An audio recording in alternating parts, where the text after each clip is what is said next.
Hey, English learners! Welcome back to English You Never Learned. The podcast where we help you speak English with confidence, clarity, and without all the confusion. I'm Leo. And I'm Emma. Today, we're talking about something that every English learner can relate to making mistakes. Yup.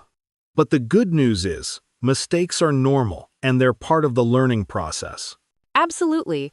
But some mistakes are so common that they get in the way of sounding fluent and natural. And they can make conversations harder than they need to be. So today, we're going to break down 5 of the most common mistakes learners make and how to stop making them. The goal isn't to be perfect, but to speak English with confidence and clarity without getting stuck on these mistakes. Yes! So if you're ready to improve your English and stop making these mistakes, keep listening. And, quick favor, if this episode helps you, make sure to like, subscribe, and share it with a friend who could use a little confidence boost in their English. Especially the friend who keeps saying, I'm confused by grammar, or I always get stuck on this one thing. Okay, Emma, let's start with the first mistake that a lot of learners make. Using wrong word order. Yes, word order is crucial in English. It's not just about choosing the right words, it's about putting them in the right order. For example, let's say you want to say, I like pizza a lot. But some learners might say, I like a lot pizza. Sounds wrong, right? It sounds strange to native speakers, and it's easy to make that mistake because in some other languages, the word order can be different. But in English, the correct word order is, I like pizza a lot. Here's another common one. She fast runs. That's incorrect. Yes, the correct order is, she runs fast. Right. The adjective or adverb comes after the verb. It's just one of those things that makes English a little tricky. And once you practice these sentence structures, it'll feel more natural. Exactly. So remember, when you want to add emphasis to a sentence, don't mix up the order. Stick to the basic structure.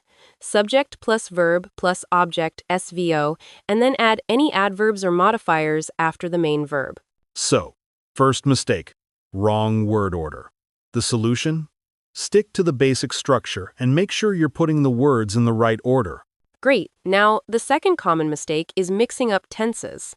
Yes, this one trips up a lot of learners, especially when talking about events that happened in the past.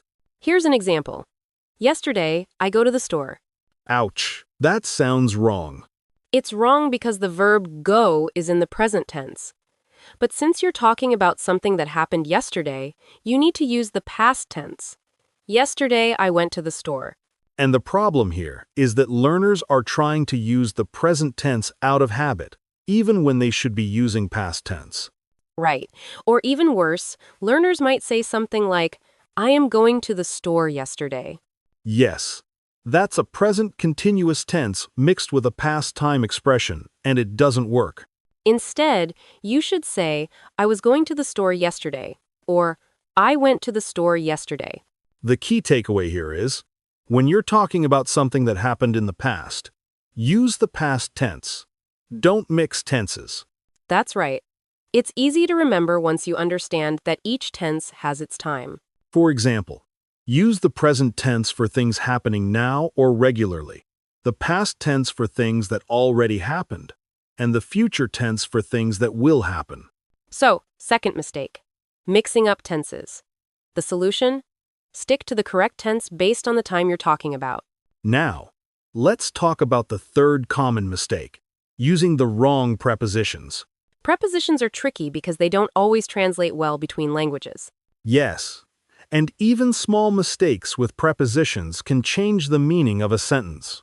For example, let's say you want to say, I'm good in English. Sounds okay, right? It might sound okay, but it's actually incorrect. The right sentence would be, I'm good at English. This happens because in some languages, you might say in instead of at when talking about skills. Exactly. Prepositions like in, on, and at have specific uses in English, and it's easy to mix them up. Here's another common mistake. I'm interested in to learn English. That's a bad mix of prepositions and infinitives. The correct sentence is, I'm interested in learning English. Yes, in English, after interested in. We use a gerund, the ing form, instead of the infinitive. So the third mistake is using the wrong prepositions. The solution? Memorize common prepositions and practice with them in context. And don't be afraid to ask a native speaker or check examples online. Yes. Now, the fourth mistake we're going to cover is overusing very. Ah, yes. Learners love the word very to make things stronger. Very good, very nice, very fast, etc.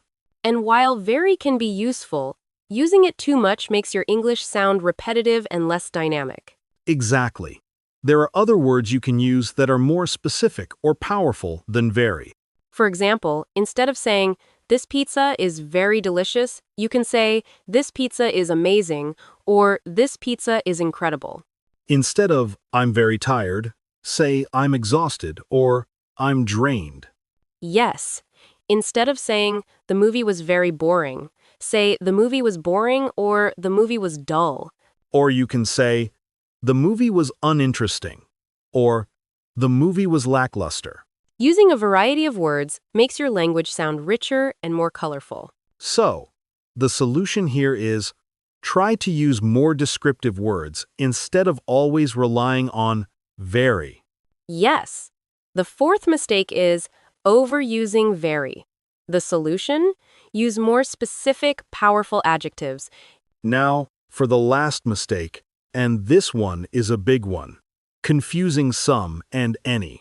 That's a sneaky one because it seems like both words mean the same thing. But they don't.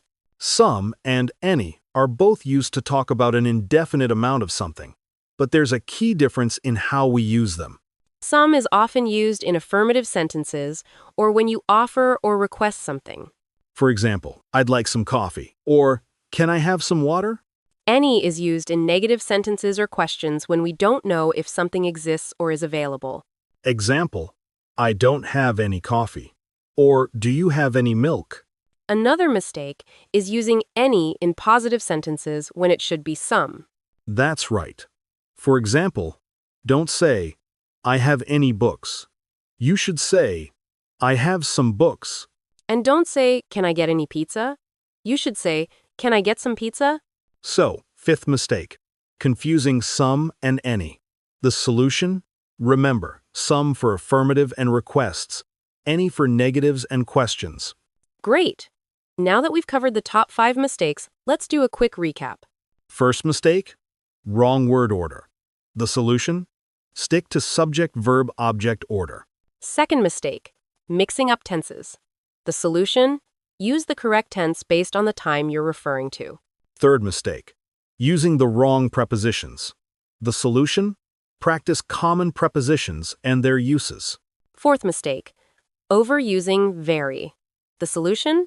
Use more descriptive adjectives. Fifth mistake, confusing some and any. The solution? Use some for affirmatives and requests, and any for negatives and questions. If you focus on these 5 common mistakes and start practicing them, you'll sound much more natural and confident in your English. If you liked this episode, please like, subscribe, and share it with a friend who's making these same mistakes. And tell us in the comments, which of these mistakes do you make the most? This was English You Never Learned with Emma and Leo.